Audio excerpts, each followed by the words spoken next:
दोस्तों, पहले नंबर पर है कमला देवी चट्टोपाध्याय। दोस्तों, कमला देवी एक विचारक के तौर पर गांधी या अंबेडकर से कम नहीं थी। इनकी रुचि जाति से लेकर थिएटर तक हर विषय में थी, पर इतिहास के पन्नों में इनका नाम कहीं खो गया है। वो कमला देवी थी जिन्होंने महात्मा गांधी से सत्याग्रह में औरतों को शामिल करने की मांग की थी। आज़ादी मिलने तक कमला देवी कई बार जेल गई, कभी गांधी के नाम का नारा लगाते हुए नमक बेचने के लिए तो कभी भारत छोड़ो आंदोलन में भाग लेने के लिए। 1928 में कमला देवी ऑल इंडिया कांग्रेस कमेटी में इलेक्ट हुई। 1936 में कांग्रेस सोशलिस्ट पार्टी की प्रेसिडेंट बनी और 1942 में अखिल भारतीय महिला सम्मेलन की अध्यक्ष बन के महिलाओं को मैटरनिटी लीव देने व उनके अनपेड लेबर को नज़रअंदाज न करने की बात रखी। नंबर 2 पर है सरोजिनी नायडू। दोस्तों, भारत कोकिला सरोजिनी नायडू भारतीय राष्ट्रीय कांग्रेस की प्रथम महिला अध्यक्ष बनी। इन्होंने समाज की कुरीतियों के खिलाफ महिलाओं को जागरूक किया और लगातार आज़ादी के आंदोलनों में भाग लेती रही। ये भी काफ़ी बड़ी भारतीय महिला स्वतंत्रता सेनानी थी। राजनीति के अलावा सरोजिनी जी का लेखन में भी गहरा रुझान था। इन्होंने द लेडी ऑफ लेक और द बर्ड ऑफ टाइम जैसी कई पुस्तकें लिखी है। इन्होंने जालियनवाला बाग हत्याकांड के विरोध में अपना कैसरे हिंद सम्मान लौटा दिया था। सरोजिनी नायडू उत्तर प्रदेश की पहली महिला राज्यपाल बनी। नंबर 3 पर है भिकाजी कामा। दोस्तों, भारतीय महिला स्वतंत्रता सेनानी भिकाजी कामा ने भी आज़ादी के लिए काफ़ी जोर लगाया। भिकाजी कामा विदेश में भारत का झंडा फहराने वाली पहली महिला थी। उस समय भारत आज़ाद नहीं हुआ था और भारत के लिए ब्रिटेन का झंडा इस्तेमाल किया जाता था।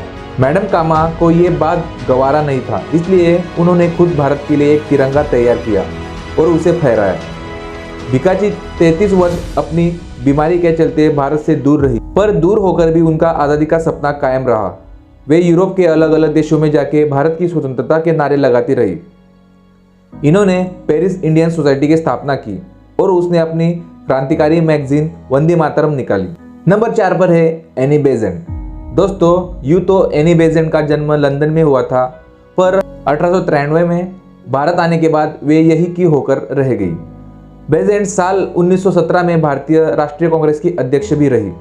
इन्होंने भारत में फैले कुरीतियों के खिलाफ आवाज़ उठाने के लिए ब्रदर्स ऑफ सर्विस संस्था की स्थापना की और इसकी मदद से बाल विवाह और जातिवाद जैसे मुद्दों की कड़ी आलोचना की। इन्होंने न्यू इंडिया अखबार के जरिए ब्रिटिश सरकार से भारत में सेल्फ रूल की मांग की। 1916 में बेजेंट ने भारत में होम रूल मूवमेंट की शुरुआत की थी। नंबर 4 पर है अरुणा आसफ अली। दोस्तों, अरुणा आसफ अली ने भारत छोड़ो आंदोलन की शुरुआत की थी। इन्होंने मुंबई के गोवलिया टैंक मैदान में भारतीय राष्ट्रीय कांग्रेस का झंडा फहराकर युवाओं में जोश भरा था।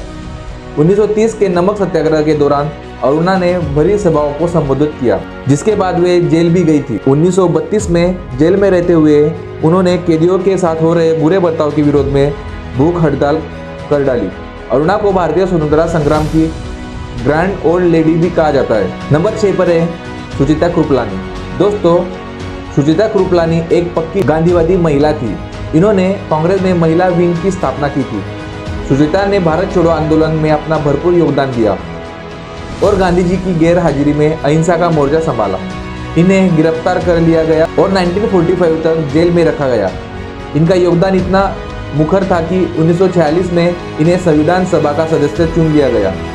इन्होंने 14 अगस्त की रात को संविधान सभा में वंदे मातरम गाया था। नंबर 7 पर है लक्ष्मी सहगल। दोस्तों, लक्ष्मी सहगल आज़ाद हिंद फौज में महिला रेजिमेंट रानी झांसी रेजिमेंट की कप्तान के पद पर रही। नेताजी सुभाष चंद्र बोस इनके हौसले से इतने प्रभावित हुए कि उन्होंने भारतीय आर्मी में पहला महिला रेजिमेंट स्थापित कर डाला। वे आज़ाद हिंद फौज में महिला अधिकारों की मंत्री भी थी। उनके ऊपर महिलाओं को फौज में भर्ती करवाने और उन्हें ट्रेनिंग देने की जिम्मेदारी थी। उन्होंने ये जिम्मेदारी बखूबी निभाई और देखते ही देखते 500 महिलाओं ने रानी झांसी रेजिमेंट ज्वाइन कर लिया। जिस समय औरतों का घर से बाहर निकलना भी बड़ी बात होती थी, उस समय लक्ष्मी मर्दों से कंधा मिलाकर आज़ादी की लड़ाई लड़ रही थी। नंबर 8 पर है विजय लक्ष्मी पंडित। दोस्तों, विजय लक्ष्मी पंडित को नेहरू की बहन के रूप में जाना जाता है, पर कम लोगों को पता है कि विजय लक्ष्मी सवनीय अवज्ञा आंदोलन का हिस्सा रही है और आंदोलन से जुड़ी गतिविधियों के लिए 1932 से लेकर 1933, 1940 और 1942 में जेल भी गई है। 1937 में विजयलक्ष्मी को उत्तर प्रदेश के लेजिस्लेटिव असेंबली में इलेक्ट किया गया था। लेकिन द्वितीय विश्व युद्ध में अंग्रेजों के विरोध में उन्होंने इस पद से इस्तीफा दे दिया। पंडित 1941 से 1943 के बीच अखिल भारतीय महिला सम्मेलन की अध्यक्षा भी रही है। नंबर 9 पर है हंसा मेहता। दोस्तों, हंसा मेहता पहली संविधान सभा की 15 महिला सदस्यों में से एक थी। इन्होंने 1930 में गांधी जी की सलाह पर महिला संघ का गठन किया और उनके साथ मिलकर बॉम्बे में अंग्रेजी कपड़ों और शराब की दुकानों के बाहर धरना दिया। इसके बाद में हंसा सक्रिय रूप से अंग्रेजों के खिलाफ प्रदर्शन करती रही।